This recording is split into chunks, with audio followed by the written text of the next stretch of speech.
السلام عليكم ورحمة الله تعالى وبركاته. مرحبا بكم من جديد معنا على قناة أستاذي نت. إذا تلبية لمجموعة من الطلبات الأمهات والآباء، ارتأينا أن نقدم مجموعة من الدروس الخاصة بالمستوى الابتدائي، طبعا الخاصة بمرجع هذا المرجع هذا اللي غادي نقدم لكم الآن فيه درس اللي هو pour communiquer en français.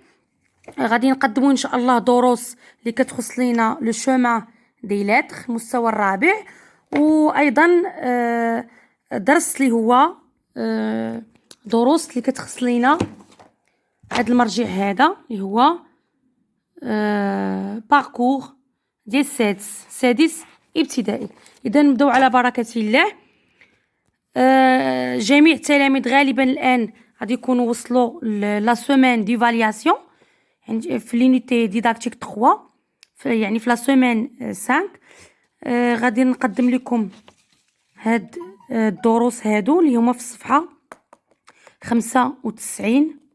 صفحه 95 اذا عندنا نقراو بعدا لا كونسين.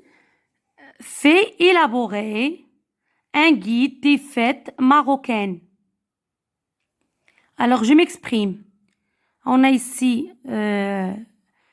l'image 1, 2, 3 et 4.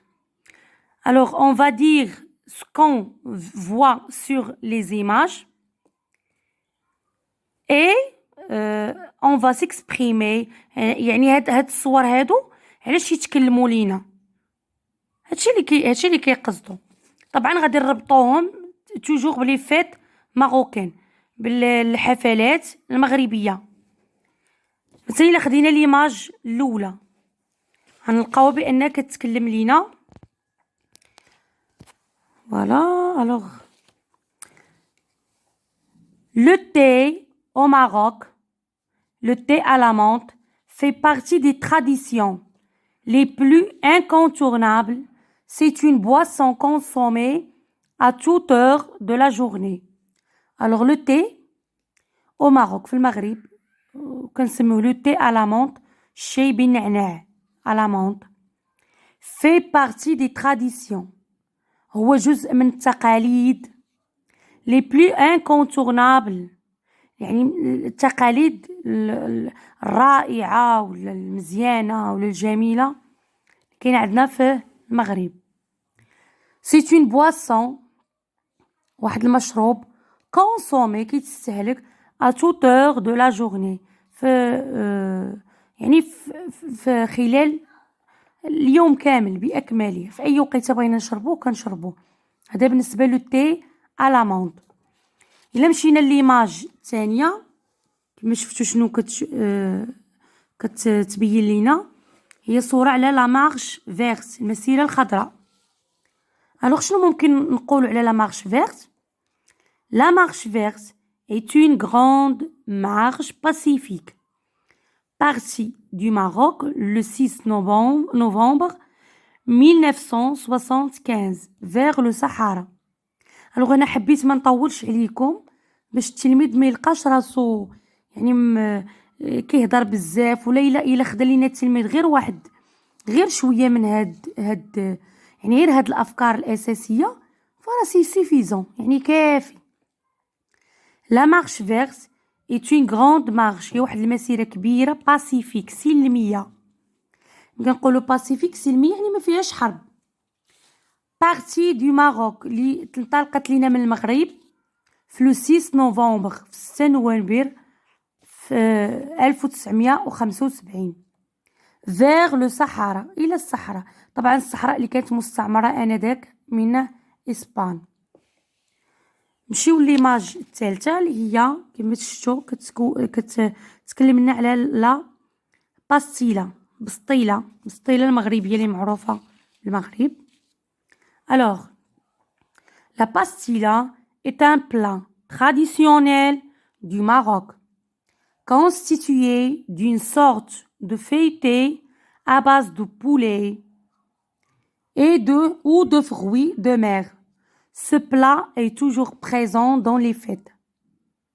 Alors, la pastilla est un plat واحد طبق traditionnel تقليدي du Maroc د المغرب خاص بالمغرب constitué مناش كيتكون لينا d'une sorte de feuilleté من واحد المورقة يعني مجموعة الأوراق à base de poulet هاد طبعا راه كتدخل فيها مجموعة من المكونات مي المكونات الأساسية هو هاد الأوراق أباز وكنعمروها سوا أباز دو بولي بدجاج أو دو فغوي دو مير ولا فواكه البحر.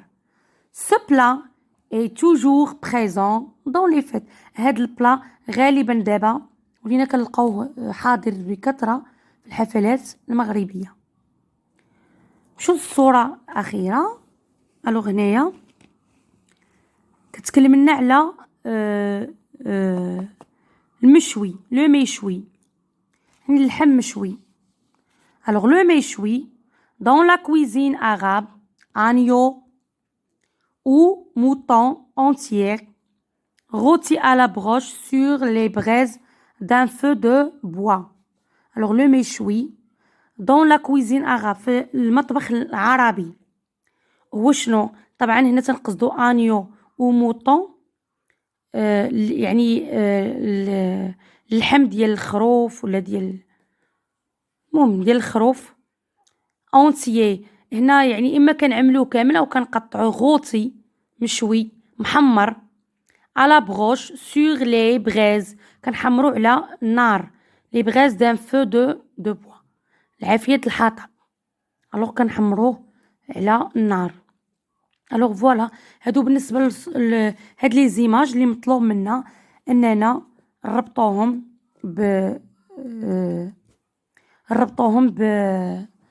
بهاد لو تيم اللي عندنا اللي هو لي فات ماروكان. اذا عندنا الصوره الاولى الصوره الثانيه الصوره الثالثه الصوره الرابعه.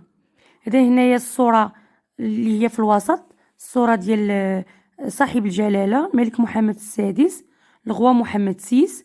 اذا هنايا ما عندنا عليه حتى شي رقم. اذا ما مطلوبش لينا اننا نتكلموا يعني نوصفوا. هنا تكلمنا على لو تي على مونط هنا على لا مارش فيرت هنا على لا باستيلا ماروكان وهنايا على سو بلا اللي هو لو ميشوي.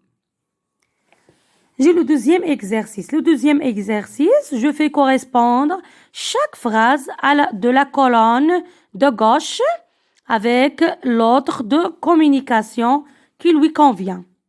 Alors, lorsqu'on dit « Je suis heureux de te voir » أنا سعيد بالرؤية ديالك. Est-ce qu'on exprime un sentiment heureux? Est-ce qu'on raconte une histoire? Est-ce qu'on demande une information? Est-ce qu'on donne un ordre? Voilà, c'est exprimer un sentiment heureux. Il était une fois une belle princesse qui habitait un palais, etc. Qu'est-ce qu'on fait? On raconte une histoire. كنحكيو واحد l'histoire قصة. Ne te couche pas trop tard. Ne te couche pas trop tard. Alors هذه c'est une phrase impérative. حنا كنعرفوا لا phrase impérative راه حنا كنعطيو فيها un ordre donner un ordre. ملي تنتكلموا وي ما غاب alors هنا je demande une information كنطلب واحد المعلومه وي ما غاب فين هي الكسوه ديالي demander une information. اذا هذا كان بالنسبه للصفحه 95 بالنسبه للمرجع pour communiquer. ان شاء الله انتظرونا ان شاء الله في الحصه القادمه بحول الله. اذا غنتكلم لكم على هاد لو تكست هذا لو جور دو لاشورا اي انسي دو سويت. غنبقاو ان شاء الله نخدموا درس بدرس. ما تنساوش تفعلوا الجرس تشاركوا بالقناه تعملوا لايك الفيديو وطبعا تبارطاجيو مع الاصدقاء ديالكم. والى اللقاء مع فيديو اخر بحول الله.